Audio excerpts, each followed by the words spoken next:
On April 4th, 2002, a tragic and significant event took place in Seattle, Washington, concerning Layne Staley, the lead singer of Alice in Chains, and his former bandmate, Mike Starr. The story surrounding Layne's struggles with addiction and his eventual death is one of immense sorrow and poignant consequences. On this particular day, Mike Starr visited Layne at his apartment in Seattle, marking an important moment in their friendship. Layne Staley and Mike Starr had been close friends and bandmates during the late 1980s and early 1990s, performing together in Alice in Chains until Starr was dismissed from the band in 1993 due to personal issues including legal troubles and conflicts with other band members. Despite Starr's departure from Alice in Chains, the two men remained friends and stayed in touch over the years. Layne's battle with drug addiction was well known, and he became a public figure due to his struggles with heroin and cocaine. Tragically, he succumbed to these addictions on April 5th, 2002, at the age of 34. His death was the result of a heroin and cocaine overdose. However, his body wasn't found until April 19th, 2002, when his apartment was broken into by police after no one had heard from him for 2 weeks. He was discovered in an emaciated state, weighing only 86 pounds, with a syringe still in his hand. The scene was a sad and shocking one. Before his death, Layne had withdrawn from the public eye, retreating into a reclusive life. Alice in Chains had been inactive since 1996, and Layne's personal life had spiraled downward following the death of his fiancée, Demry Parrott, in 1996.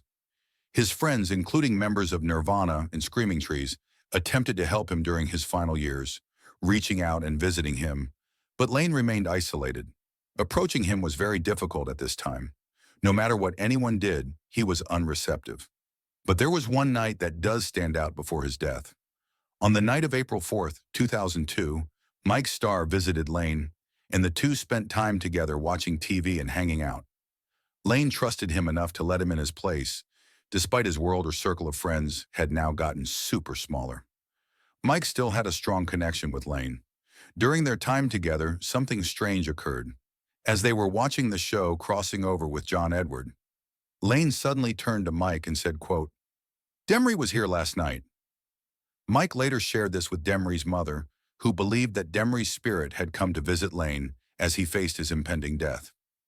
This eerie moment was one of the many unsettling aspects of Layne's final days. Later that evening, the two men got into an argument about Mike's use of benzodiazepines. Layne, aware of his own struggles with addiction, urged Mike to quit using drugs, but the conversation escalated. Mike threatened to call 911 because of Layne's deteriorating health. Layne became angry, telling Mike he would never speak to him again if he called for help.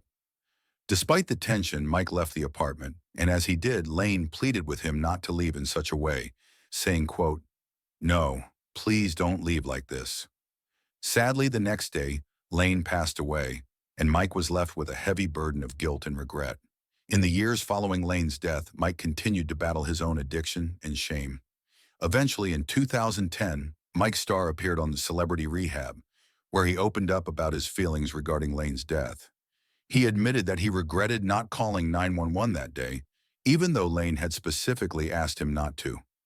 Mike's confession and his emotional conversation with Layne's mother, Nancy, provided a sense of closure and perhaps some healing for him.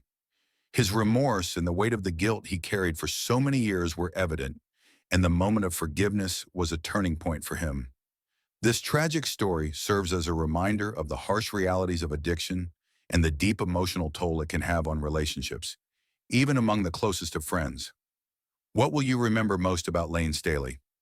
Let us know.